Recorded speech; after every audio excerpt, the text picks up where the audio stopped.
Hello everyone. Today we will study about physical properties of aldehydes and ketones. ठीक है, तो generally हम physical properties में क्या पढ़ते हैं, उनके बॉइलिंग पॉइंट्स. ठीक है, तो यहाँ पर कंपैरिजन देखना है बेसिकली, और थोड़ा सा इंडिविजुअली भी देख सकते हो आप. क्लियर.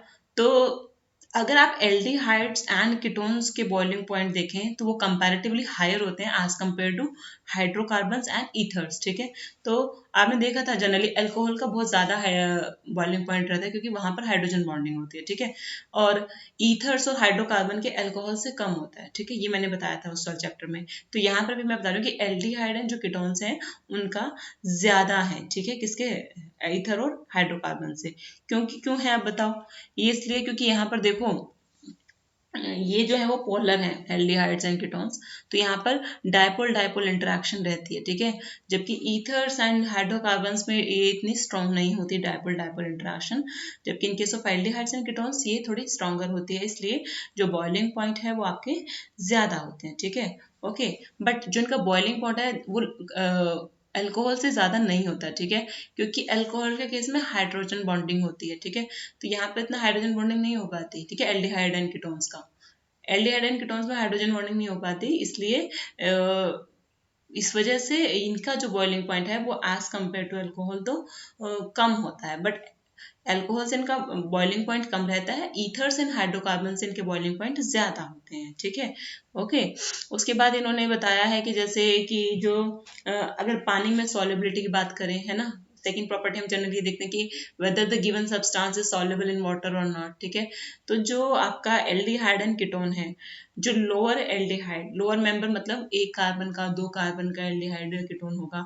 ठीक है, वो जनरली मिसिबल होते हैं वाटर के साथ. ठीक है, मतलब वो सॉल्युबल होंगे. क्लियर. क्योंकि देखो लोअर वाले में देखो यहाँ पर ये जो ऑल दो कीटोन कीटोन के साथ हाइड्रोजन बॉन्डिंग शो नहीं करता, बट ये जब कीटोन इस हाइड्रोजन पानी के साथ कांटेक्ट में आएगा तो ये ऑक्सीजन कीटोन का और इसका ये हाइड्रोजन, देखो there is some sort of force of attraction between oxygen and hydrogen, है ना, and this force is known as hydrogen bonding. Clear. और सिमिलरली दूसरा हाइड्रोजन ऐसे किसी दूसरे मॉलिक्यूल से बॉन्डिंग है. दैट इज वाई आपका जो कीटोन्स एंड एल्डिहाइड्स होते हैं लोअर मेंबर वो सॉल्युबल होते हैं. अच्छा, जो हायर मेंबर्स होंगे, है ना, जो ज़्यादा कार्बन वाले एल्डिहाइड या कीटोन होंगे वो उतने सॉल्युबल नहीं होते. कारण क्या है, कारण ऐसा कुछ है नहीं है. क्लियर. क्योंकि यहाँ पर जो आपका आर पार्ट है, एल्काइल चेन है, वो आपकी बड़ी होती जाती है विद टाइम, है ना. तो एल्काइल पार्ट जो है वो बड़ा हो रहा है टाइम के साथ, है ना, चेन जो है बड़ी हो रही है. और ये जो एल्काइल चेन होती है दिस इज हाइड्रोफोबिक, है ना, क्योंकि नॉन पोलर पार्ट होता है. This is non polar part. ठीक है, जो आर ग्रुप है, तो इससे क्या होगा, अगर हाइड्रोफोबिक मतलब जो पानी से डरे, जो पानी के साथ इंट्रैक्ट ना करे, अगर आर जो है आपका बड़ा है साइज में, है ना, नंबर ऑफ कार्बन के टर्म्स में अगर आर जो है वो बड़ा है तो मतलब हाइड्रोफोबिक पार्ट जो है बड़ा है. दैट इज वाई अगर हाइड्रोफोबिक पार्ट बड़ा हो जाता है तो ये जो कीटोन है वो वाटर से इतना इंट्रैक्ट नहीं कर पाता. क्लियर. क्योंकि ये कहीं ना कहीं बीच में आएगा. ओके, चेन जो है कार्बन की. क्लियर.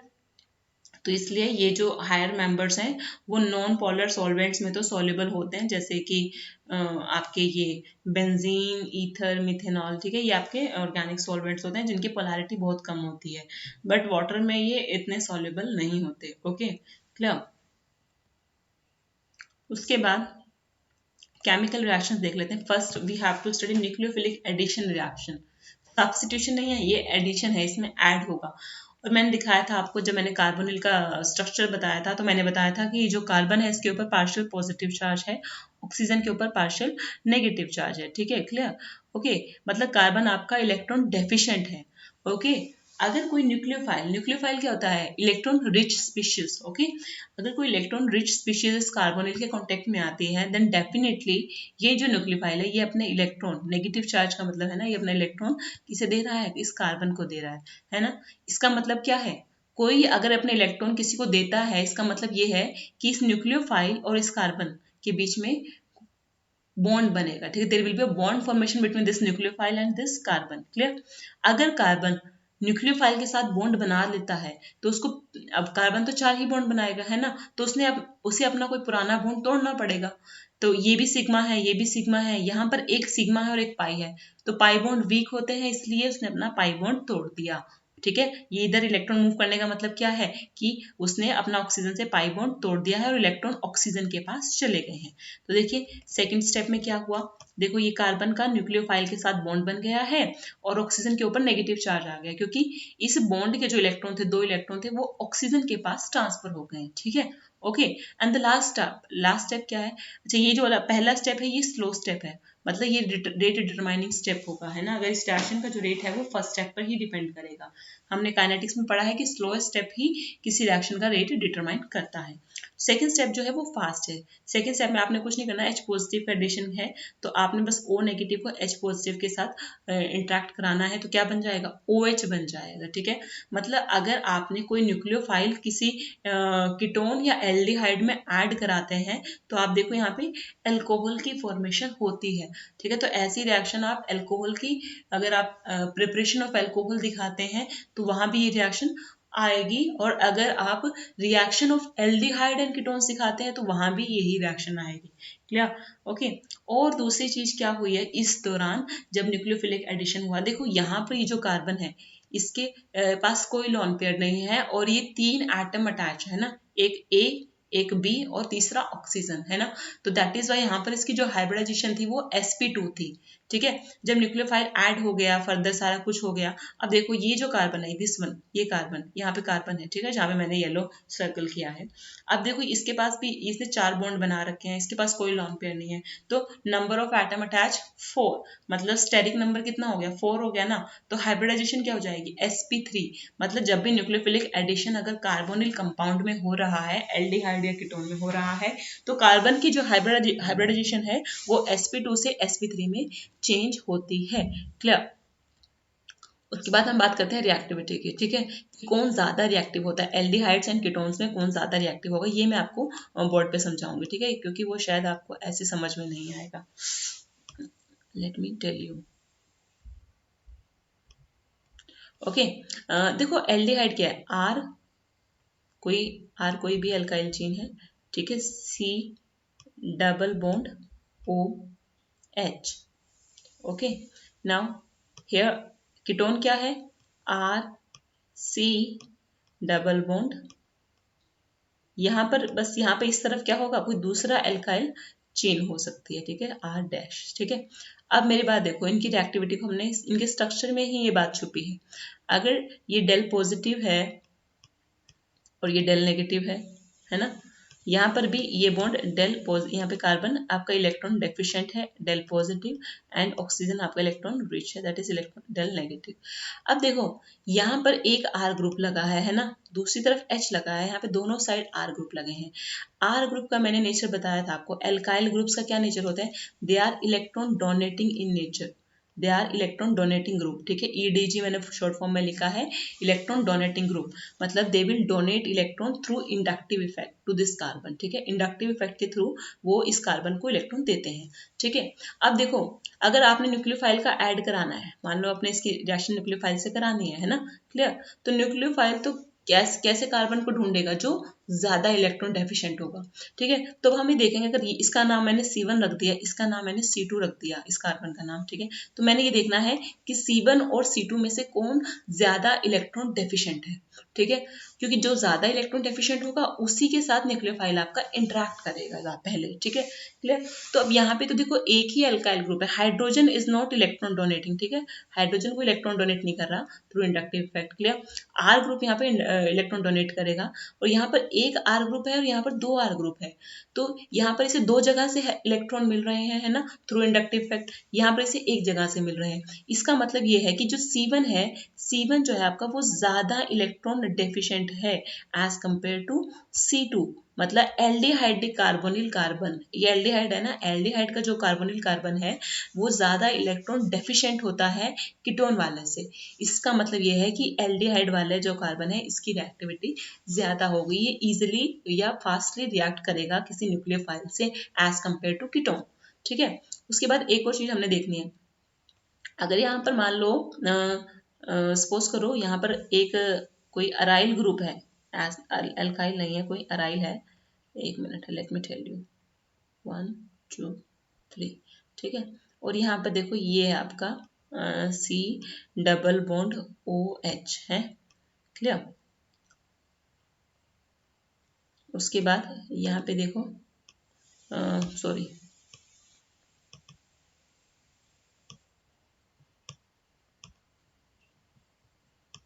इसको भी थोड़ा सा मैं साफ सा लिखती हूँ, थोड़ा सा गंदा सा हो रखा है ये। यहाँ पर अभी मैं इसको दोबारा से ड्रॉ कर रही हूँ, है। ओके। यहाँ पर मैंने कोई लिया है आपका कोई भी alkyl group, that is CH3। अब मैं इन दोनों में कंपेयर करूंगी, ठीक है, कि इन दोनों में किसकी रिएक्टिविटी ज्यादा होगी और किसकी रिएक्टिविटी कम होगी, ठीक है। दोनों में कंपेयर कर लेते हैं जी, बहुत इजी है। अब देखो यहाँ पर क्या होगा, अगर ये डेल पॉजिटिव है, ओके, तो यहाँ पर देखो डेफिनेटली आप एक रेजोनेंस इफेक्ट रहेगा ना इस कार्बन का। मान लो इसने इसको दिया, सॉरी, पहले तो इसने इसको दिया और ये यहाँ शिफ्ट हो गया, ये वाला यहाँ शिफ्ट होगा, है ना। क्लियर। और ये कैसा कार्बन है, ये एक sp2 कार्बन है, ठीक है, ये एक sp2 कार्बन है। एक मिनट, यहाँ पर मैं आपको एक चीज दिखा दूँ, देखो यहाँ पर, यस, ये बिल्कुल इससे थोड़ा आपको बड़े अच्छे, why okay, would you expect benzaldehyde to be more reactive or less reactive in nucleophilic addition reaction than propanal, ठीक है। प्रोपेनल में CH3CH2 होगा, ठीक है। देखो यहाँ पर देखो, ये बॉन्ड यहाँ गया, ये इलेक्ट्रॉन यहाँ गए, है ना, ये वाला, नेक्स्ट वाला, ये वाला ऊपर गए, ये सीधा ट्रांसफर हो गया ना इधर कार्बन पे, है, और ये बॉन्ड इधर चला गया। अब देखो यहाँ पर क्या हुआ कि पॉजिटिव चार्ज कहाँ आ गया, बेंजीन रिंग के ऊपर आ रहा है, this one is your positive charge, है ना।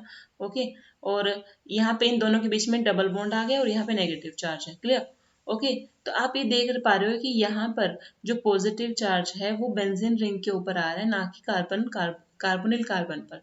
वहां पर अगर एल्काइल ग्रुप लगा होता है तो पार्शियल पॉजिटिव चार्ज रहता है उस कार्बन पर, जहां आपका क्या हो, कार्बोनिल कार्बन है, वहां पे पार्शियल पॉजिटिव चार्ज रहता है, मतलब वो इलेक्ट्रॉन डेफिशिएंट रहता है।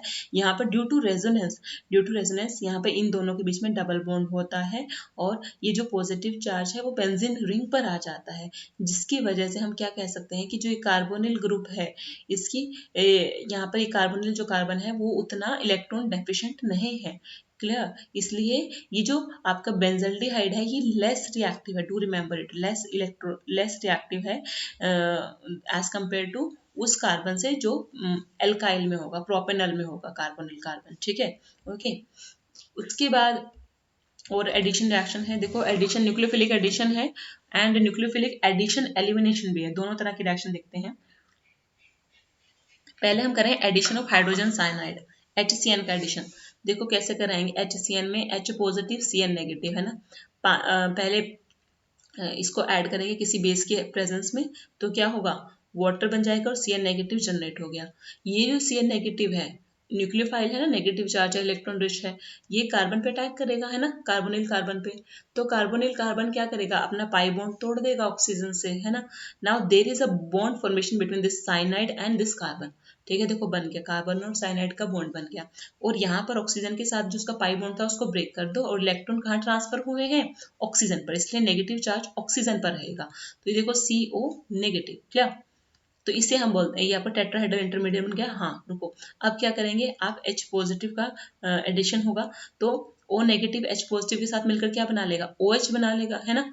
इसका ये जो कंपाउंड बन गया जिसमें कार्बन के एक ही कार्बन पर OH लगा है और उसी कार्बन पर CN लगा है, ठीक है। जिस कार्बन पर CN लगा है उसी कार्बन पर क्या लगा है, OH लगा है। तो इसको हम बोलते हैं साइनोहाइड्रिन। इसको हम क्या बोलते हैं, इसको हम बोलते हैं साइनोहाइड्रिन, ठीक है। तो अगर आपने साइनाइड का एडिशन कराया एल्डिहाइड में तो साइनोहाइड्रिन बनते हैं। Okay, clear. उसके बाद है addition of sodium hydrogen sulphide.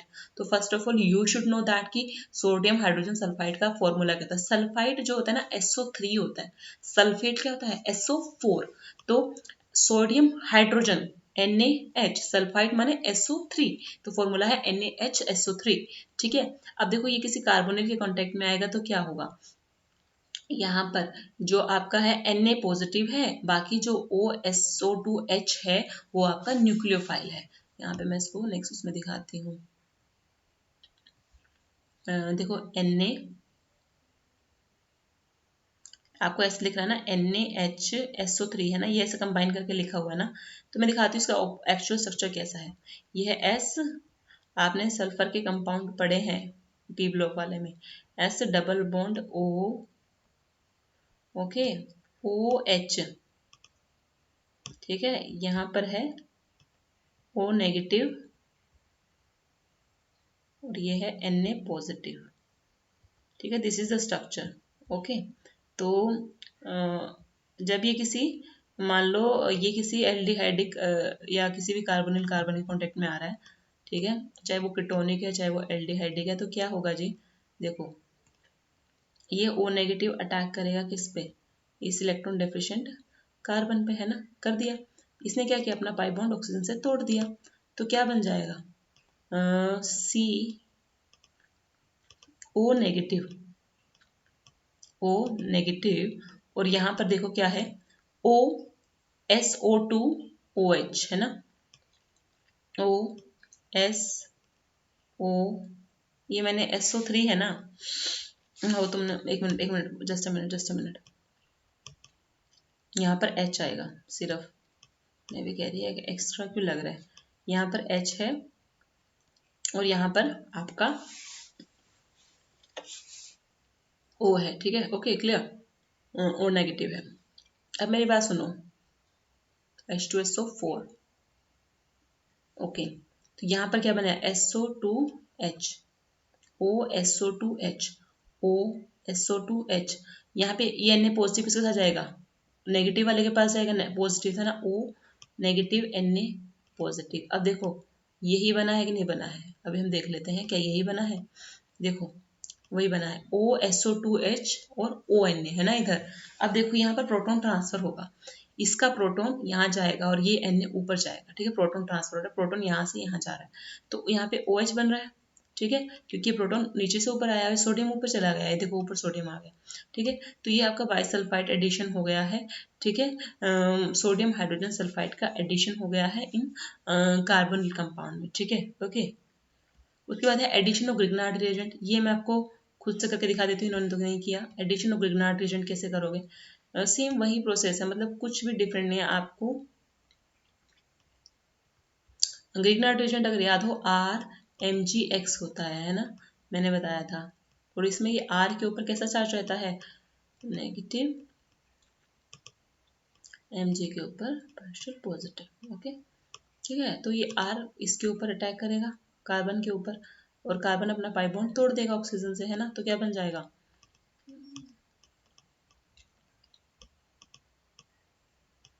R लग गया, मान लो यहाँ पे ये ऑक्सीजन साथ बॉन्ड बन गया, O नेगेटिव, है ना। अब देखो O नेगेटिव किससे इंटरेक्ट करेगा, Mgx से, बचा हुआ है ना, तो लिख दो OMgX, ठीक है, क्लियर। अब फिर आप क्या करते हो, हाइड्रोलिसिस करते हो in the presence of H positive ion, है ना, हाइड्रोलिसिस करोगे तो यहाँ पे क्या हो जाएगा, CCOH, और इधर हो जाएगा R, क्लियर, ओके। तो देखो ये क्या बन गया, एल्डी, जो भी अगर ये एल्डिहाइड या कीटोन था तो इससे यहाँ पे अल्कोहल बन गया है, ठीक है, ओके। अगर मान लो यहाँ पे ये एल्डिहाइड है, एल्डिहाइड क्या होगा, CH3H, है ना, तो ये कौन सा अल्कोहल बनेगा, यहाँ पे लगा दो CH3H, है ना, ये ड्रॉ नहीं हो रहा है, H है, ठीक है, तो ये आपका सेकेंडरी अल्कोहल बन गया, है ना। अगर यहाँ पे कीटोन होता, कीटोन में क्या करोगे आप, एक मिनट, कीटोन में दोनों साइड आपको अल्काइल चेन लगानी होती है ना, एक मिनट, इसको भी मैं थोड़ा सा क्लियरली लिखूंगी।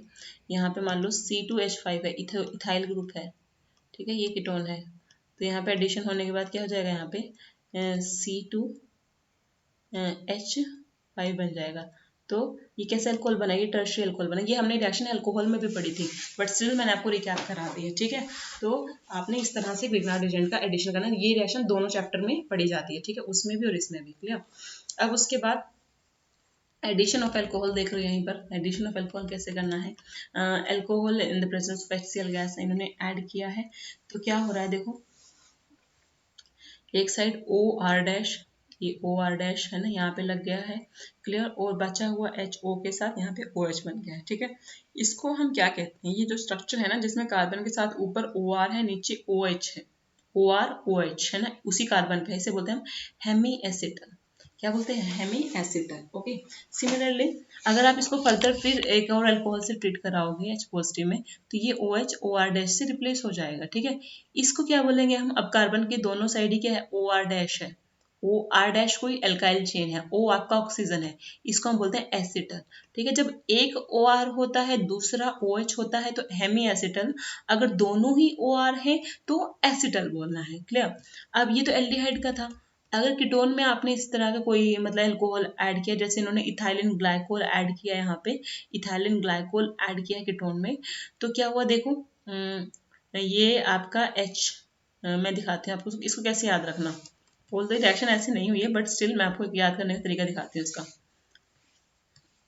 आपके पास है कीटोन है ना, CH3 C डबल बॉन्ड, ओहो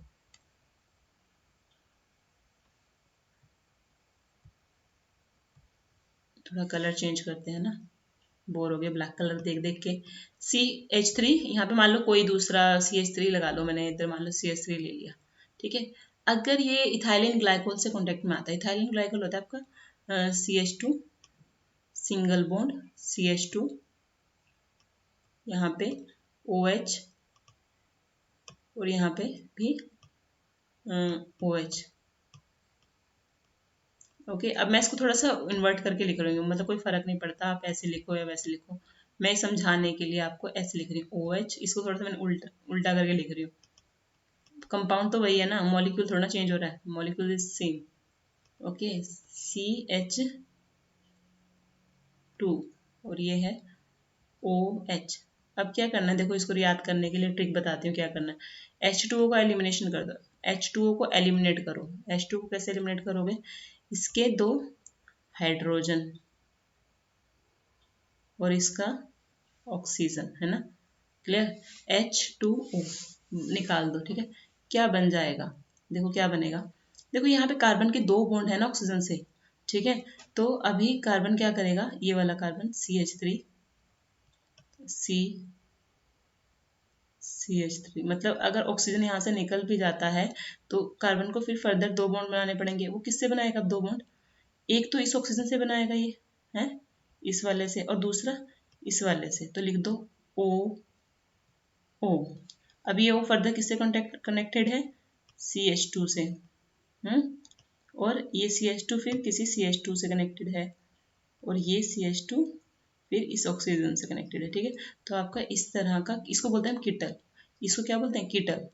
ठीक है, ये जो सब्सटेंस है इसको हम कीटल बोलेंगे। क्लियर, जैसे इसको हेमी एसिटल बोला था OR डैश OH को, OR डैश को एसिटल बोला है, जब कीटोन से ऐसा कुछ बनाएंगे तो कीटल बोलेंगे। ठीक है, क्लियर। फिर है addition of ammonia and its derivative. ठीक है, वेरी सिंपल है, अमोनिया हो चाहे अमोनिया कोई डेरिवेटिव हो, अमोनिया NH3 होता है, और अमोनिया का डेरिवेटिव क्या होगा, अगर NH3 में से एक हाइड्रोजन हटा के कुछ भी आपने एल्काइल लगाया है, अराइल लगाया है, या OH लगाया है, NH2 लगाया है, C6NH C6H5NH लगाया है, NHCONH2 लगाया है, कुछ भी लगाया है, वो सब अमोनिया का डेरिवेटिव है। ठीक है, तो Z कुछ भी हो सकता है इनमें से। ठीक है, इन्होंने Z लिख दिया। अब कैसे इंट्रैक्शन होगी देखो, नाइट्रोजन के पास लोन पेयर है, न्यूक्लियोफाइल है, नाइट्रोजन अटैक करेगा कहाँ पर, आपका नाइट्रोजन अटैक करेगा कार्बन, इस वाले कार्बन पे। ठीक है, ओके, नाइट्रोजन अटैक किया तो ये इसने क्या कहेगा, ये अपना पाई बॉन्ड तोड़ देगा। देखो NHZ हो गया है ना, ऑक्सीजन ने अपना पाई बॉन्ड तोड़ दिया, और O नेगेटिव बना होगा, उसने हाइड्रोजन लेकर OH बना लिया। Okay, clear. ओके, तो यहाँ पे देखो अब ये हो गया। अब यहाँ पे क्या करो, इसको भी मैं ये ब्लैक बोर्ड पे समझाती हूँ तो तुमको समझ में आना नहीं। देखो ये है आपका कोई CO carbonyl group, sorry carbonyl group है, NH2Z के कॉन्टेक्ट में आता है, NH2Z, मैं खोल रही हूँ NH2Z को। ठीक है, क्लियर। तो ये क्या करेगा, इसके पास लोन पेयर होते हैं ना अमोनिया का, और ये अमोनिया का जो डेरिवेटिव है इनके पास, नाइट्रोजन के पास क्या है, लोन पेयर है। यहाँ पे इसने कार्बन को दिया, कार्बन ने अपना पाई बॉन्ड तोड़ दिया ऑक्सीजन से, तो क्या बना लिया, बॉन्ड तोड़ के क्या बनाया, C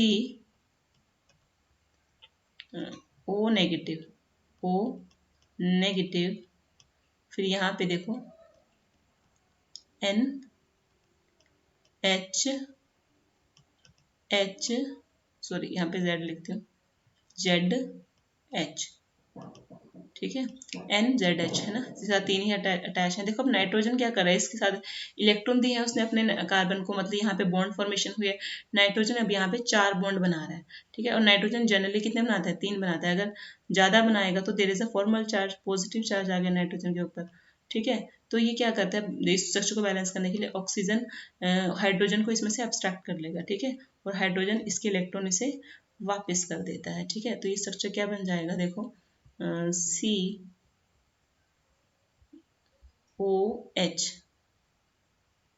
ओके। और यहाँ पे क्या आ जाएगा, N और N के साथ क्या लगा हुआ जी, देखो एक हाइड्रोजन लगा है और एक Z लगा है। Z वो ये डेरिवेटिव, ठीक है। अमोनिया केस में Z हाइड्रोजन ही होगा, अदरवाइज Z कोई अल्काइल अराइल OH है ना, सो मैनी ग्रुप्स जो मैंने बता रखे ये हो गए। अब देखो यहाँ पर क्या करना है आपने, ठीक है, यहाँ पर भी आपने वही ट्रिक लगानी है, एलिमिनेशन ऑफ वाटर। इसका OH निकालो और इसका हाइड्रोजन निकालो, ठीक है। ये आपका वाटर एलिमिनेट हो जाएगा। तो क्या बनेगा, देखो कार्बन का बॉन्ड ऑक्सीजन से है ना, जो ये OH है, कार्बन का बॉन्ड है, और यहाँ पे नाइट्रोजन का बॉन्ड हाइड्रोजन से है। मतलब नाइट्रोजन के पास से हाइड्रोजन जा रहा है, कार्बन के पास से ऑक्सीजन OH ग्रुप जा रहा है ना, क्लियर। तो इसका भी एक बॉन्ड कम हो रहा है कार्बन का, और एक बॉन्ड नाइट्रोजन का कम हो रहा है। तो इनके जाने के बाद ये अपना जो बॉन्ड इनका कम हुआ है वो कैसे फुलफिल करेंगे, ये आपस में बॉन्ड बना लेंगे। देखो कैसे, C, ठीक है, NZ है ना, पहले इनके बीच में सिंगल बॉन्ड था, है ना। अब देखो इसका कार्बन के पास अब 3 बॉन्ड है, नाइट्रोजन के पास 2 है, दोनों का एक एक बॉन्ड कम हो गया, है ना। अब इन्हें दोनों को एक एक बॉन्ड और बनाना पड़ेगा, तो उन्होंने क्या किया, आपस में बना लिया, तो ये बन गया, है ना। तो ये आपका स्ट्रक्चर बन गया, okay, this is your imine, okay. अब यहाँ पर देखिए आप, यहाँ पे बता रखा है कि कौन कौन सा ग्रुप बनेगा। जैसे हाइड्रोजन होने पर इमाइन बनेगा, है ना। अगर आर ग्रुप होता है जेड की जगह तो सब्स्टिट्यूट इमाइन बनेगा। अगर OH हुआ तो हम इसे वो बोलते हैं ऑक्साइम, इसे हम क्या बोलते हैं, ऑक्साइम, ओके। और इसको क्या बोलेंगे हम, हाइड्राजोन। ये सारे आपको पता होने चाहिए, ठीक है, हाइड्राजोन। इसको क्या बोलेंगे, अब देखो यहाँ पे NH लिंकेज सेम है, N सिंगल बॉन्ड NH2 था, यहाँ पे फिनाइल लगा हुआ है, यहाँ पे NH2 था, इसको हाइड्राजोन बोला है तो इसको फिनाइल हाइड्राजोन, क्लियर। अब इसको ये 2,4 डाइनाइट्रो फिनाइल हाइड्राजोन, क्लियर। अब देखो ये NHCONH2 इसे बोलेंगे सेमी कार्बाजोन, इसे क्या बोलेंगे हम, इस लिंकेज को सेमी कार्बाजोन, ठीक है, ओके। अब NH2 होता है तो सेमी कार्बाजाइड, ओके। अब रिडक्शन देख लेते हैं, रिडक्शन क्या होता है, एल्डिहाइड कीटोन से कैसे रिडक्शन करना है। तो 2 रिडक्शन बहुत इंपॉर्टेंट है, एक तो क्लेमेंजन रिडक्शन, दोनों को बहुत अच्छे से याद रख लो, क्लेमेंजन रिडक्शन, अभी अंडरलाइन नहीं हो रहा, क्लेमेंजन ये रखा, ठीक है। क्लेमेंजन में कुछ नहीं करना, रिडक्शन होता है एडिशन ऑफ हाइड्रोजन। तो क्लेमेंजन में रिएजेंट याद रखो, जिंक मरकरी के प्रेजेंस में HCl ऐड कर रहे हैं, ठीक है, ओके। तो यहाँ पर आपने हाइड्रोजन ऐड करना है और ऑक्सीजन को रिमूव करना है। तो CO का क्या बन जाएगा, CH2 बन जाएगा, ठीक है, और ऑक्सीजन वाटर की फॉर्म में रिमूव हो जाएगा, ठीक है। मतलब आपका जो कीटोन या एल्डिहाइड था वो अब हाइड्रोकार्बन में चेंज हो गया है, ठीक है। सिमिलरली वोल्फ किश्नर में क्या करना है, वोल्फ किश्नर रिडक्शन में ये NH2 लेना है, आपने हाइड्राजीन लेना है। हाइड्राजीन के प्रेजेंस में आपने क्या करना है, देखो यहाँ पे फिर से वही रिएक्शन दिखाऊंगी मैं, NH2 है ना, देखो C डबल बॉन्ड O, वही ट्रिक मेरी जो है कौन से वाली, वाटर एलिमिनेशन वाली, आपको बहुत काम आएगी, NH2 ठीक है। तो बस ये समझ लो कि यहाँ से वाटर का एलिमिनेशन कर दिया, H2O, ठीक है, निकल गया। तो देखो अब कैसे बनेगा, ये सिर्फ ट्रिक है समझने के लिए, ठीक है, ऐसे मतलब पेपर में नहीं करना है, मतलब आप रफ साइड कर सकते हो, फेयर में मत करना, ठीक है। तो देखो यहाँ पे क्या है, ऑक्सीजन के 2 बॉन्ड है, ऑक्सीजन ने 2 बॉन्ड बना रखे थे कार्बन से, है ना। अब ऑक्सीजन चला गया तो मतलब कार्बन के 2 बॉन्ड की कमी हो जाएगी, है ना। अब नाइट्रोजन के पास से 2 हाइड्रोजन गए हैं, तो नाइट्रोजन के पास से भी 2 हाइड्रोजन की कमी हो जाए, 2 बॉन्ड की कमी हो जाएगी। इसके पास भी 2 बॉन्ड की कमी है, इसके पास भी 2 बॉन्ड की कमी है, तो क्या कर लेंगे, ये आपस में बॉन्ड बना लेंगे। तो ये बन जाएगा C double bond N single bond NH2, ठीक है, क्लियर। तो ये आपका स्ट्रक्चर बन गया, ठीक है। फिर आप क्या करोगे, इसे KOH से ट्रीट करोगे इथाइलिन ग्लाइकोल की प्रेजेंस में, तो ये CH2 में चेंज हो जाएगा और यहाँ से ये N डाइनाइट्रोजन के फॉर्म में बाहर निकल जाएगी, ठीक है। ये है आपका वोल्फ किर्शनर रिडक्शन, दोनों बहुत इंपॉर्टेंट है भाई, डू रिमेम्बर इट। अब है रिडक्शन देख लिया दो, क्लेमेंसन और वोल्फ किर्शनर। अभी ऑक्सीडेशन देख लो। ऑक्सीडेशन में कहीं है हमारे पास, फर्स्ट ऑफ ऑल सिंपल, अगर आप इसे ऑक्सीडाइज करते हो, मैंने कई बार बताया एल्कोहल को, एल्डिहाइड को ऑक्सीडाइज करते हैं तो एसिड बनता है, ठीक है। एल्कोहल को ऑक्सीडाइज करोगे तो दो चीजें बन सकती हैं, डिपेंड करता है आपने कौन सा रिएजेंट यूज किया है ना। स्ट्रॉन्ग रिएजेंट यूज करते हो तो सीधा ही कार्बोक्सिलिक एसिड बन जाएगा, कोई माइल्ड रिएजेंट PCC जैसा यूज किया तो एल्डिहाइड बन जाएगा। तो पहले एल्डिहाइड बनता है अल्कोहल से, और एल्डिहाइड फिर फर्दर ऑक्सीडाइज होकर कार्बोक्सिलिक एसिड बनाता है, ठीक है। और कीटोन का अगर आपने ऑक्सीडेशन पढ़ना है तो कीटोन के ऑक्सीडेशन में आपको एक चीज ध्यान रखनी पड़ेगी कि कीटोन का जब भी ऑक्सीडेशन होगा, यहाँ पे कार्बन कार्बन बॉन्ड की क्लीवेज होती है। जैसे कार्बोनिल ग्रुप है ना, ये वाला, ठीक है, ये इधर इससे भी अटैच है, ये इधर इससे भी अटैच है, ठीक है। तो उन्होंने क्लीव करके दिखा रखा है कि अगर ये बॉन्ड क्लीव हुआ तो क्या बन जाएगा, है ना। अगर ये बॉन्ड क्लीव हुआ तो क्या बनेगा, C1 C2 की क्लीवेज हुई तो ये दो बनेंगे, C2 C3 की क्लीवेज होगी तो ये दो बनेंगे, मतलब दोनों जो एल्काइल पार्ट हैं वो दोनों एसिड में कन्वर्ट हो जाएंगे, ठीक है। अगर ये दो कार्बन, देखो जैसे ये वाला बॉन्ड टूटा तो इधर कितना है, RCH2 है, RCH2, CH2 का क्या बन जाएगा, COOH बन जाएगा, RCOOH। सिमिलरली यहाँ पे R-CH2CO था तो क्या बन जाएगा, R-CH2COOH, R-CH2COOH, ठीक है। सिमिलरली अगर आपने 2 और 3 के बीच में यहाँ से तोड़ा तो क्या बचा है, यहाँ पे R-CH2 है तो क्या बनेगा, R-COOH, देखो ये बन गया। और सिमिलरली इधर से भी कार्बोक्सिलिक एसिड बन जाएगा, ठीक है, क्लियर। उसके बाद सबसे हमारे पास इंपॉर्टेंट है टॉलरेंस रिएजेंट। टॉलरेंस रिएजेंट का देख लो आप क्या होता है। आप पहले ये अक्सर हम टेस्ट भी करते थे एल्डिहाइड ग्रुप को प्रेजेंस को चेक करने के लिए, ठीक है, अभी भी करते हैं, पर इस बार प्रैक्टिकल हुए नहीं है ना, तो कुछ ध्यान है नहीं किसी को, तो कोई बात नहीं। तो टॉलरेंस रिएजेंट कुछ नहीं होता, एमोनिकल सिल्वर नाइट्रेट सॉल्यूशन होता है, ठीक है।